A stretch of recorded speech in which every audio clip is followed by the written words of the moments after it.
Hey everyone, my name is Marissa and I'm so excited for you to be here. So my 50th birthday is on the 17th of Feb. I was born in 1976. I'm 100% Gen X. And I just one day I remember seeing this girl and she was like turning like 26 and she did this video on like 26 things that she'd learned. I'm like, okay, I am absolutely going to do 50 things I have learned, like just advice I can give to anyone out there who's willing to listen. I split it into 5 videos because I can imagine on its own it's going to be long. But just very quickly, a little bit about me is I was a teacher for 22 years. So one section of the 5 sections is all about teaching. And I came out of teaching to become a mindset coach and motivational speaker and working with people around mindset. So because of that, I'm starting my first 10 tips on mindset because mindset has been a buzzword for several years now, particularly since the book Mindset by Dr. Carol Dweck came out. And she essentially coined the idea of mastering your mindset and growth mindset versus fixed mindset, which we're going to look at. A mindset coach is very similar to a life coach. It's just that I help you really understand how your thoughts can help create your reality. And I give you lots of strategies and tips and tricks to help you align with the highest version of you, which is actually one of my tips. So we're going to get into it right now. Number one, and these are not really in any particular order because I feel like they're all important. But number one is the power of goals. Now, it's amazing how many people, when I first start working with them, or even just friends I've had, I'm like, so, like, what are your goals? Have you written down your goals? And they're like, no, I don't like writing down my goals because I never achieve them. Or it just, as teachers, especially, very few teachers have their goals written down. It's like they think that they're just stuck in this life of teaching forever. It's like, no, you can actually move into other areas of what you want to do. So, one thing I definitely learned is writing down your goals. If I were Brian Tracy, who's one of the biggest personal and professional development people there is out there, I would tell you, well, he would tell you to write down your goals every single day. I'm pretty happy if you're revisiting your goals within a month, but the reason from a mindset perspective that putting your goals down is so incredibly important because where your attention goes, your energy flows. And you want your energy flowing on things that you want, not on things that you don't want. And a lot of times we don't always know what we want because we haven't written it down. So, as a result of that, our mindset, we can get stuck in a loop of either a negative mindset or ruminating over things that are not in our control, or focusing just on things we did wrong, or focusing on, just why we're like this terrible person, all of these things that we worries and anxieties. But when you start focusing on what you want, you draw that alignment into your life. And the best way to do that is to write down your goals. I actually did a video of goals versus intentions because, well, video and podcast, I guess, but because sometimes people prefer to work with an intention. So this is how I intend for my day to go. This is how I intend to, deal with this issue or something like that. So there's also, you can, if you're not so keen to start with goals, you could always start with just simple intentions on the day. Very similar to affirmations when you wake up in the morning. All right, number two is sitting in silence, meditation. Now, there's a lot of, sometimes negative stigma around meditation, but understand that meditation is like just sitting in silence, or even if you do a guided meditation. For years, I did a guided meditation. And when I first started, the very first meditation I did, like 13, 14 years ago, was an abundance meditation by Bob Proctor, who is absolutely amazing. And it was really easy to follow. It was like 20 minutes. And over time, I got better and better at being able to just breathe in my own silence. But the reason, from a mindset perspective, that meditation is so important, like to quiet the mind. Your goal is to always go for up to 15 minutes, right? But the reason it's like so important is because that is when intuition strikes. That is when like the universe is going to give you ideas of like call this person or do this or try this. Suddenly you'll start to see that maybe a problem that you were focusing on has now you've been given like a little strategy while you're sitting in that quiet space. So I cannot really overstress how important trying to sit in silence for a little bit each day really is. I know for me, it made me so much calmer and so much less stressed about little things that I couldn't deal with. I would just breathe through it. I remember sitting in the staff room and I would just like, and a colleague of mine was like, well, what's the matter? Like, why are you breathing like that? I'm like, I don't know. I'm just like regulating. I'm just like regulating my system. Like that's what I'm doing. And it would just keep me calm. Like in the day, I would just like deep breathe all the time, just regularly. Okay, so that is something I would definitely consider. There are so many guided meditations. And again, you could do like 5 minutes, 10 minutes. I am so excited as well because I'm creating a meditation specifically for teachers. So if you're a teacher, you know a teacher, definitely check out the link in the notes below for sure. Okay, C.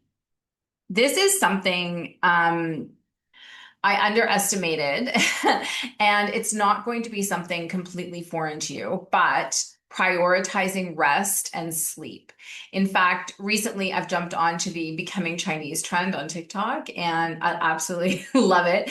And traditional Chinese medicine and just the Chinese culture in general does prioritize nap time. And I love not calling it nap time. I call it restoring my chi. I'm restoring my chi because sometimes if your brain is tired, it needs like that quick power nap, maybe when you get home or something like, in the middle of your day, if it's like the weekend. But the reason for that, of trying to be really conscious of not staying up until like midnight watching, binge watching television or gaming or anything with like a lot of blue light, especially, is because you are not at your best if you are not getting enough sleep. And look, I'm not talking about if you've got a newborn baby in the house, okay? Like we know that there's like a year at least period that you are not getting the right amount of sleep, okay? So I'm not talking to you. You're no. But I am talking to you if you get trapped into this like binge watching situation and you get up at like 6 o'clock in the morning or 5 o'clock or whatever time it is and you're not getting enough sleep. And you can even, if you've got a sport watch, I don't have my watch on, it's over here, but get it to start tracking your sleep so that you can see how, like, let it rate your sleep and see how you are. And if you have trouble sleeping, try what do you call it? It's not a meditation, but try something to listen to something and try different things to help calm your mind, deep breathing. I often like focusing on, the wins of the day. Especially if there's something you're ruminating on, focus on what's positive in your day, what you're grateful for, things like that, and lots of deep breaths as you're trying to get to sleep. But sleep and rest, I just can't say that they are non-negotiables for like mental clarity, emotional regulation, and just overall high performance in your day, the next day. So that is definitely something that I'm very grateful I prioritized. A lot of that happened when I started severely minimizing how much alcohol I was drinking as well, which is something I'm also very grateful for. Okay, D, next, number 4, sorry, is recognize what growth mindset is and how you can do everything in your power to hone this skill. And growth mindset is 100% about how you are talking to yourself. It is all about you. It is all about looking at like, well, what if this goes wrong, right? That's fixed mindset. Growth mindset is, well, what if this doesn't? What if this is actually the best decision for me? What if this teaches me something I need to know in order to move me to the next level? Right? Failure is all about growth mindset because someone who fails, if they have a fixed mindset, they're going to be like, okay, I give up. I'm never doing that again. I'm useless. There's no way I will ever put myself in that position again. Whereas growth mindset is, okay, that didn't work, but what did it teach me? What can I learn from this to move forward? And if you want a great book, I mean, Mindset by Dr. Carol Dweck, it just outlines the whole concept, especially with children, in terms of growth and fixed mindset. And with children, how if you're always, and I mean, I'm guilty of this as a teacher. Like I completely changed the way I was teaching the kids after knowing this, but praising every single thing they're doing and their grades rather than praising their effort of, well, you've improved, you've done better than you did. Like did you work hard? Because it's clearly, clear to see right here. So that was definitely something that I looked at in terms of growth mindset. Yeah, it is 100% how you are talking to yourself. And once I learned that, the way that I speak to myself now, because I've had failures like moving out of teaching and trying to grow like different businesses. I've had failures and I've just had to be like, okay, why did it fail? What was blocking me? What was my limiting belief that was stopping me that I need to work through and I need to journal on? And yeah, and now it's just better and better and better. Like I love my life. I'm madly in love with my life. I love it. I love it. I love it. I love it. And that is the goal that you want to get to. You want to be in that position where you are like, as Esther Hicks would say, in the vortex. Okay. Number 5 is all about control. Once you understand that you cannot be wasting your time thinking, analyzing, overthinking on anything that is not within your control, life completely changes. So for every situation, you have to ask yourself, what is within my control here? Because what is within your control are your thoughts, your attitude, your actions, and your reactions. Those are the main things within your control, right? And if you want another great book on this, the seven habits of highly effective people by Stephen Covey. His first chapter is all about your circle of influence versus your circle of control versus your circle of concern, right? So there's things you're concerned about, but you can't control a lot of the outcomes with that. But once you start realizing that you are in control of more than you think, but you're allowing other things to negatively impact you that are completely not within your control, you are not allowing yourself to focus on achieving your goals, getting in the direction you want to go. So really asking yourself, what's in my control here? Is this in my control? No, I'm not going to worry about it. I can't worry about it. There's no point in worrying about it. I can't make those decisions, right? I can only, especially with teachers, the only thing I can do is leave the school. If I'm in a toxic environment, I can leave. I can't change it. So understanding what is and what is not within your control. Very, very, very crucial. Okay, next, I think we're on 6, is your morning routine is more important than you realize. And this is for everybody, especially if like your ultimate thing is like you want to be, the happiest, most successful, most prosperous version of you. Your morning routine is so critical. One book I recommend is The Miracle Morning by Hal Elrod. There's even an app that comes with it that you can use. But he basically had a terrible accident and he started researching what do very highly successful people do in their mornings that sets them up for success. And he came down to six things that they do in order to really build success. And it can be, I mean, he's got a thing there for the 6-minute morning. You could do one thing for, 6 minutes, or you could stretch it out over an hour. Like my morning routine usually is between 30 minutes to an hour. Number 1 is silence, right? Sitting in silence because your ideas come at that time. You calm your mind. Calming the mind is just the greatest thing ever. Number 2 is affirmations. So really like today is a great day. I am going to stay calm no matter what comes my way today. I can handle anything that comes my way today. I love, I'm grateful for this or things like that. You can look up 10 affirmations and use those. Number next is visualization. So visualizing either how you want your day to go, visualizing your goals being achieved. That's the Neville Goddard method, living in the end, like assuming it's already happened. And by assuming it's already happened, it tends to happen. So, yeah, so visualization. Visualization is also a really great way to fall asleep.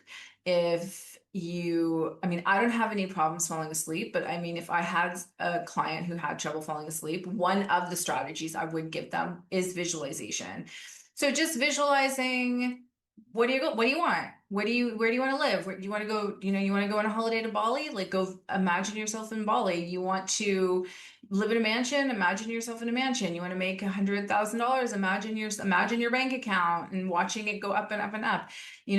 Imagine you've got like so many new clients, or imagine that like what kind of, because the whole thing is, right? And I'll touch on this with money, but my money section. But you want $100,000, you need to help 100,000 people, right? That's money is energy. Like it goes, it flows, and it's a lot easier. Could you win the lottery? Yeah, of course you could. You could visualize that too. But normally, it works better if you're allowing yourself to see how can you help more people. So what can you do to help more people? And, money likes that. Okay. Oh, and the other one, sorry, there was there's exercise. Okay, I don't know if you guys have heard just the benefits of exercise in general. I mean, they've just figured out like it's just way more important than we ever thought. Definitely when I was growing up than I ever thought. Um, and yeah, I mean, it can be anything. It can be a walk. It can be, dancing in the kitchen. For me, I like yoga. I've really gotten into Tai Chi and Qigong recently. I'm really into like lymphatic drainage and understanding how the lymph system works and just doing exercises for that. Sometimes my morning exercise is like 5 to 10 minutes. It's super, super quick. Sometimes I go to the gym or I go for a run with my friends, and so really prioritizing exercise like strength, cardio, stretching in your life, definitely it's going to change everything. And the last two was one was reading, reading in terms of developing yourself. So growing yourself, learning for yourself. What do you want to get better at so that you can make yourself, I don't want to say like irreplaceable, kind of, right? Because the reason that certain jobs don't get paid as much is because they're easily replaceable, right? If you're easily replaceable, there's a good chance you're not getting paid what you would like to be getting paid. And the way that you can be less replaceable is by learning, by growing, by developing yourself, by taking a little bit of time and reading up on whatever it is, anything at all. I mean, it could be sales, it could be coaching, it could be something in your, like if you want to grow in your position in your job, it could be something there, any of those things. Okay, so reading something to help you grow as a person. If you read, 10 minutes a day, a chapter a day on a book, go look up any influencers on personal development. There are so many. Okay, what do you want to learn? What do you want to be better at? Read about that. And the last one is scribing. So just like journaling, writing down different things that you can. If you're not sure what to write about, there's a lot of starters online, but feel free to message me if you want a set of journal starters. It's really easy. I'll help you figure out exactly what kind of journal starters you want. I've done journal starters for like aligning with the highest version of me, for building my brand, building my business, like all of these things. Definitely gratitude is a really easy one. Like just like, what are you grateful for? Like you can start there, super easy. Okay. So that's your morning routine. Next, oh my gosh, just exactly what I said, cultivating a daily gratitude practice. So understanding that you are energy, your thoughts are energy, you're like going into mindset, your thoughts are all energy. When you focus on what you are grateful for, what is actually in your life that you're grateful for, you vibrate on a higher frequency. And when you vibrate on a higher frequency, the universe tends to bring in those, well, not even tends to, like it does. It brings in things that align more with that frequency. So, like, more for you to be grateful for. And by saying things that you're grateful for every day, you sit in a much better space. You draw people into your life that are like that. You might draw people in that are giving you ready to give you opportunities. You might draw like experiences in. You might draw money in. You can draw a lot of things in when you are vibrating on a higher frequency, and the way to do that is through gratitude. It's really underestimated about how powerful the power of gratitude, the attitude of gratitude really is. I mean, and you can look for tiny little things. Like, you could be, I mean, I could be grateful for, AirPods because they allow me to walk around my house and clean my house while I'm actually listening to podcasts, right? So definitely daily, when you shift your focus from what you're lacking into what you have, you get more to be grateful for. More abundance comes into your life because your brain just starts to rewire that way. So, yeah, so it's falling in love with, and watch the power of your words. Like, The Four Agreements by Don Miguel Ruiz is one of my favorite books. And in the first one, the first thing he says is, be impeccable with your word. Your words have way more power than you think they do. So be incredibly, incredibly careful with your words. I know with me for years, I was like, oh, my back is always sore. My back is always sore. And of course, what happened? My back would be sore, right? Because I'm basically talking that into my reality. And just recently, I was like, my back is always strong. My back has always been strong. I have the strongest back. I love my back. I love how strong it is. And I would like send it love, send the cells love. And I promise you guys, I couldn't even tell you the last time there was any issue with my back. Like, it's absolutely crazy. It's like I quantum jumped into another timeline where my back was always strong and perfect and amazing. Yay! So that's been great. Okay, next, this is going similar to what I was saying about how you talk to yourself. This is one lesson I learned, especially if you're like me and you've got a lot of negative people around you. When I was growing up, like, my dad was super negative. So it was really difficult I never would have been able to learn this when I was younger. I would have just been like, yeah, whatever. But hopefully you're ready for it. But it's similar to what I said before. Reframe failure as feedback.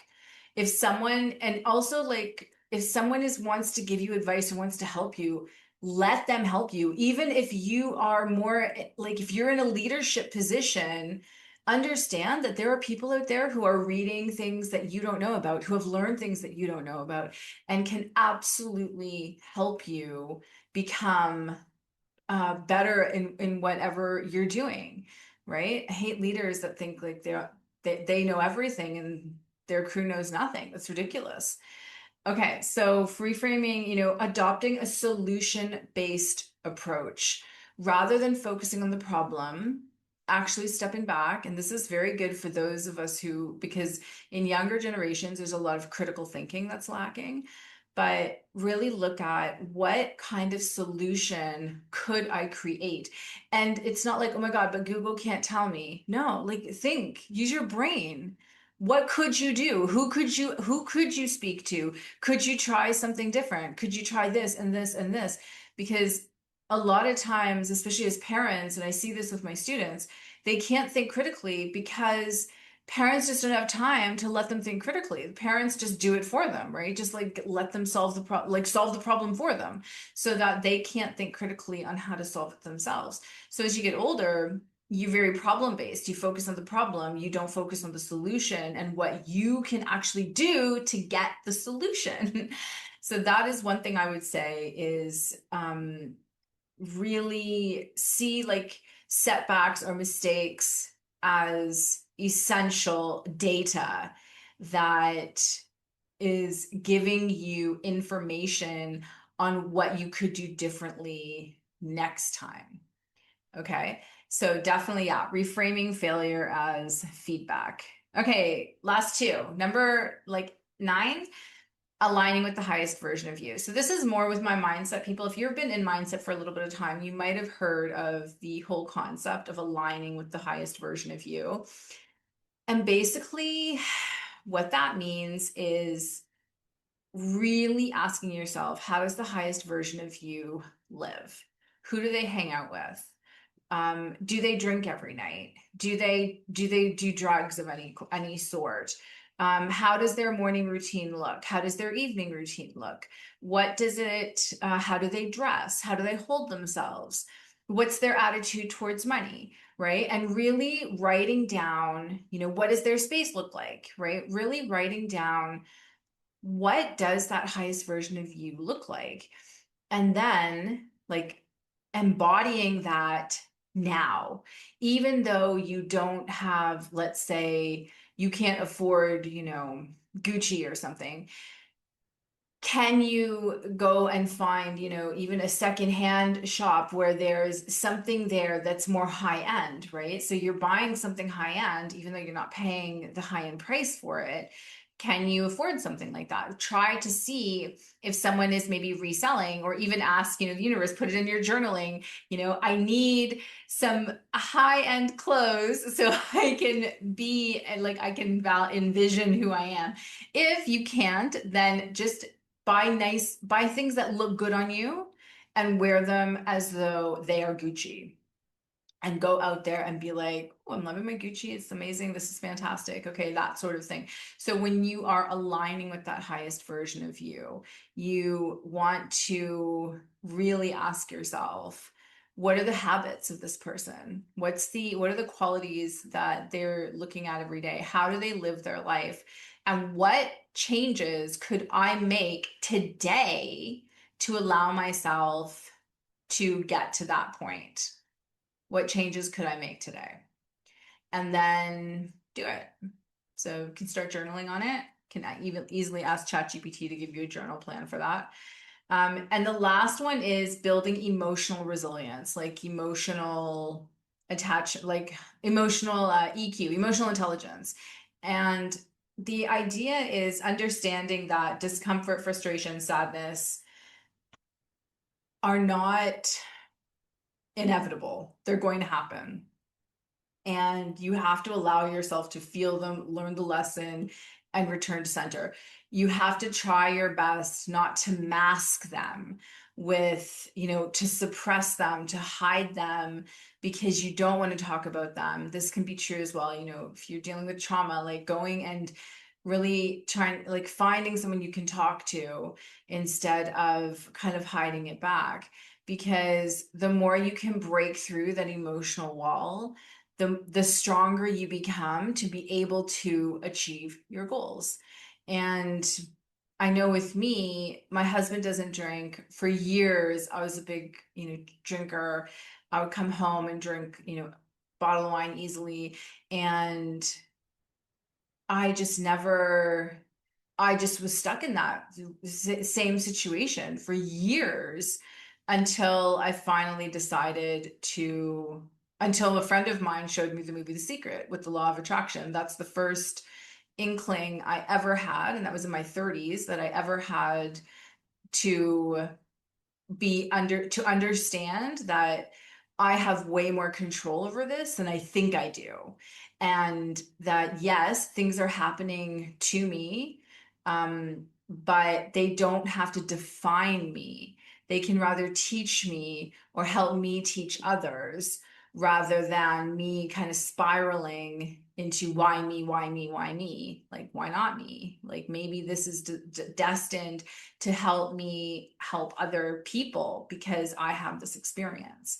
So really learning how you can build that emotional resistance and that emotional intelligence too, which is a little bit different, but this is more in your mindset. Anyways, I'm going to stop there. There's probably 100 other things I could say, but those are the main things that have really helped me with my mindset.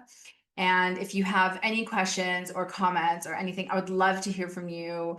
Please, follow me, and especially if you're a teacher.